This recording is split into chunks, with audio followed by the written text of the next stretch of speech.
Hello and welcome back to another video of Lorcana. Today we're talking about, well, more Lorcana. We're going to get into some leak promos, some top decks that are happening right now, and then I'm going to show off a little deck I've made, which I think would be super overpowered. But again, I haven't personally played an actual league match yet, but I do plan on going this coming up Saturday for my first time going into a Lorcana game with other people, because I've only played against my girlfriend. Again, we're both new, so we're not really learning too much, but it is a fun thing. I've been watching some videos on how to play, and I made a deck that I need to order some cards from another color to make sure the deck is all good. But that's pretty much it I have for right now. But let's go over some stuff. So we look at Elsa. Elsa has dropped. As you notice, there was a seller for $700 right here, but then there's 3 more listings that came up under 700, 699, 649.99, and 650.99. Again, TCG price hasn't really shown it yet. And what I've noticed with TCG and also if you use the collector app, which is just collector without the E, it doesn't show the actual price of the sold that happened. It will show it the very next day. So in this graph tomorrow or within the next 24 hours, you see a pretty massive drop in this card from like right here, and that could cause panic sellers, but at the same time you may see more movement, but there hasn't been a lot of volume in these cards. So that's why I think the price is also dropping, besides the reprint, which I will show you the reprint thing coming up. But the volume is drying up right now. These cards are pretty expensive. Again, this is the first set, but can't expect easy money overnight. Again, it started easy because the product just disappeared off the shelves. But with the reprint coming and more stuff, I think card will continue to drop. Now, like I said last video, I'm a huge Stitch fan. As you can all see in my profile picture, we look at the listings: 27 listings, 31, 21, 17, 25, 39, 24, 19, 34, 37. So people are getting rid of the cards they don't really like much. But again, a Stitch is 17 and this is 27. Stitch is a playable card, yet the price doesn't really reflect. But again, Stitch came out in 2002, and then when did Frozen come out? Frozen came out in 2019. So Stitch is an older IP too. And so Stitch is more towards the older generation. I want to say older generation, but millennials. That says Stitch, and I would consider myself a millennial. But that's why Stitch is really popular. And then Elsa's popular because she's new, and then a lot of kids, like the younger kids, also like them. I'm not talking about teenagers, I'm talking about like really young kids, because again, Disney really promotes Elsa quite a lot. And I've seen the movie, I thought it was pretty good. But again, I'm not really big of a Frozen fan. Like, I grew up watching Lilo and Stitch. I grew up watching Beauty and the Beast, Peter Pan. All these older IPs are the ones I watch. Just with my grandparents or my grandma. During the summer, I would go there for summer. We just watch Disney movies all day, which is pretty cool. And then I didn't really see this one quite yet. I don't really understand it, but my girlfriend, she seen this one, and I forgot what that movie is called. I'm probably gonna get roasted, but hey, it's whatever. And then Hercules, I've seen a few, but Hercules and Hades, they're not really my biggest favorite Disney movie, but Hades, I remember him mostly in the Kingdom Hearts series, which, if you don't know, Kingdom Hearts is a game that came out on PlayStation 2. It's with Square Enix, which they make Final Fantasy, but they partnered up with they had Disney's IP, probably in a partnership or something, and they created a game called Kingdom Hearts, which is massively successful. Now, will Kingdom Hearts enter Lorcana? I would say it's likely not, because Kingdom Hearts isn't a Disney IP. Now, is it possible down the line, maybe in a Kingdom Hearts anniversary, they have a crossover? Maybe, but I'm not saying. Kingdom Hearts isn't a Disney IP, so just coming out in a set, you won't get Kingdom Hearts.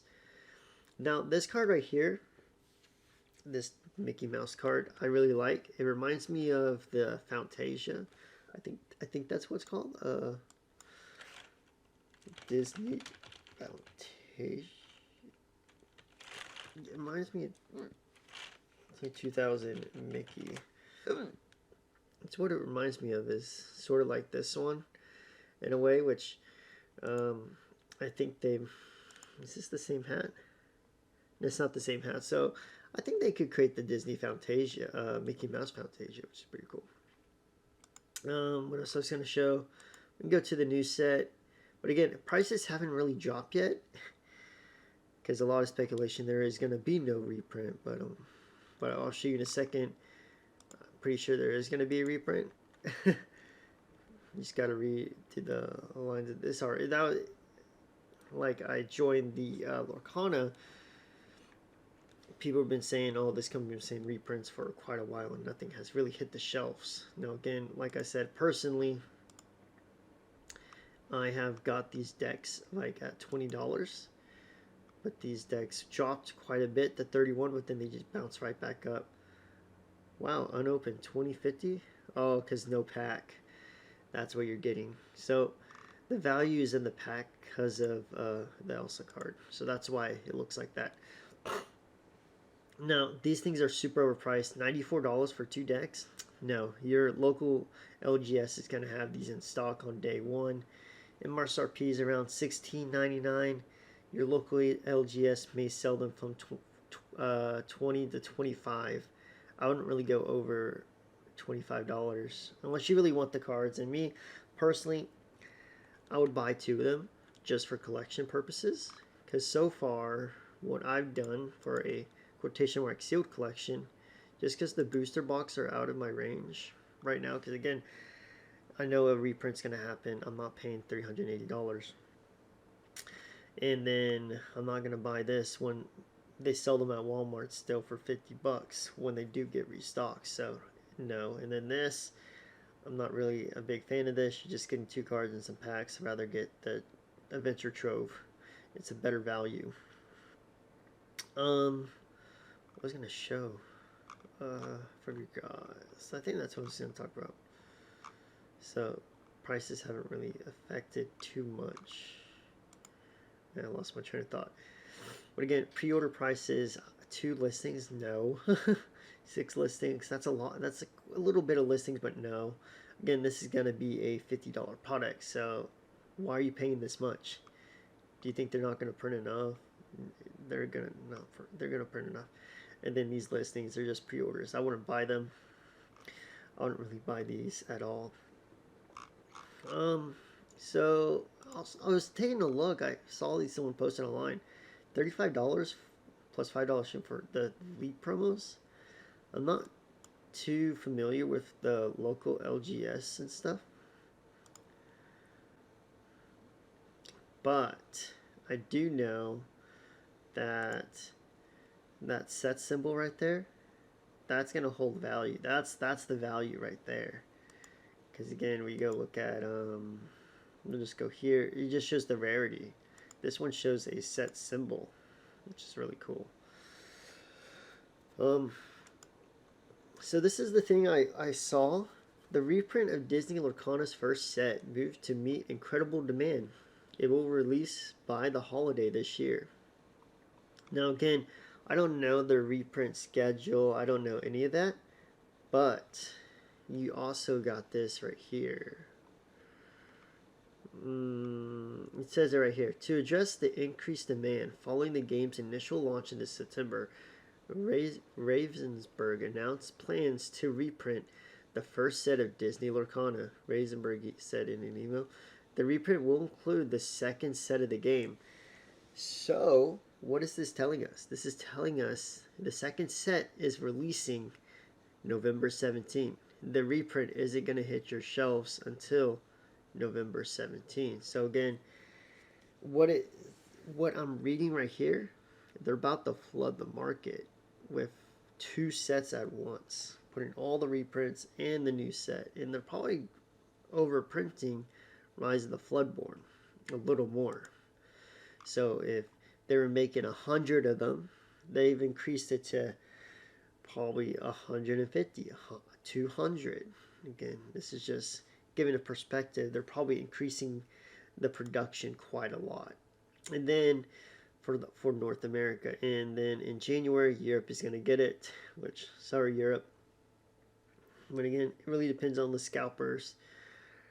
Again, I don't think the scalpers sell all the way to Europe, just because when I try to look up Pokemon cards, the prices are insane. Like $24 for shipping? No, not gonna happen.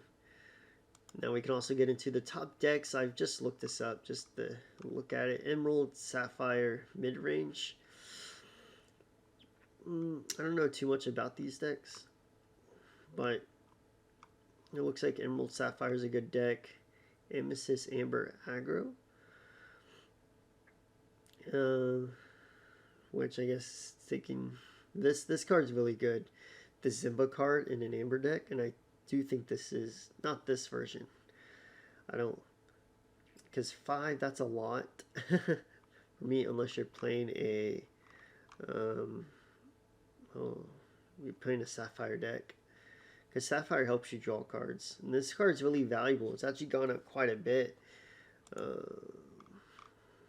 It's probably see it dropped. It went up quite a bit. It's skyrocketing. Again, foil cards are pretty valuable because how it works, I think I explained this last video. Your foil cards, you get, I forgot how many cards, let's just say 12. That last card's a foil card. But again, the foil card is from an enchanted rare all the way to a common. So there's a big percentage gap with those type of cards. So that card's really playable. I was going to add it to a deck, but then I saw the price. I'm like, heck no. Not really a Ruby player. I know this card's really popular. And again, Elsa deck is really popular. And then so is this Mickey Mouse because of how much lore. But I'm about to show you a deck I made that I think is pretty good. So yeah, so New World. I think this card I heard is pretty good. I was going to put this in a deck that I'm going to show you, but it costs too much. And then this card is getting really popular, so an Amber Sapphire. Because Sapphire helps you draw more cards and increase your inkwell. So it's good for Ruby deck in general. So yeah, so the deck I made is... Oh, this is a deck I bought. I bought all these cards. So these cards are coming in. I'm going to use this deck until I show you my deck. Which I also want to show you. I didn't know Ravensburg does have a website. You can buy stuff, but it says only available in stores. Which I'm like thinking to myself, why you do this to yourself, Ravensburg? You know, they could save so much money if they sold it just online, and will show the demand, and they'll make a lot of money like Pokemon Center. So I don't know why they don't do this part. Why they only sell it in stores. It's all of them say that, which is crazy. So this is the deck I made. So pretty much what this thing is taking, like I said, because I like Stitch, and then the Tomoe ability. Now, people don't know the Tomoe ability is right here.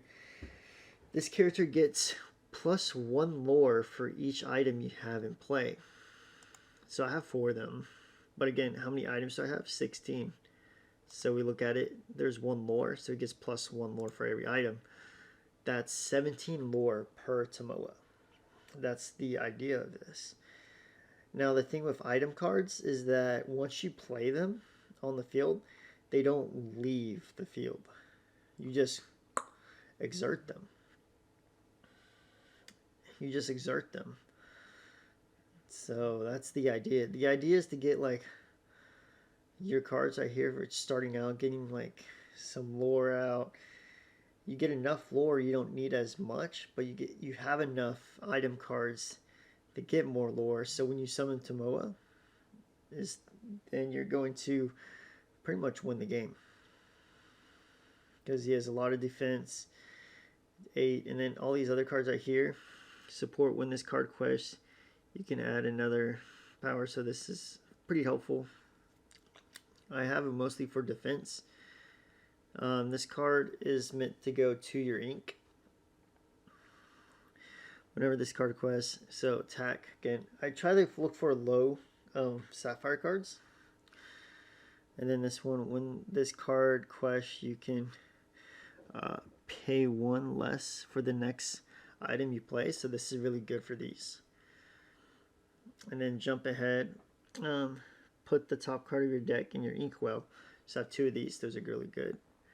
Remove 3 damage. Help some of these cards out. And then that's pretty much it. These are low costing cards. Just meant to lore and get stuff into play.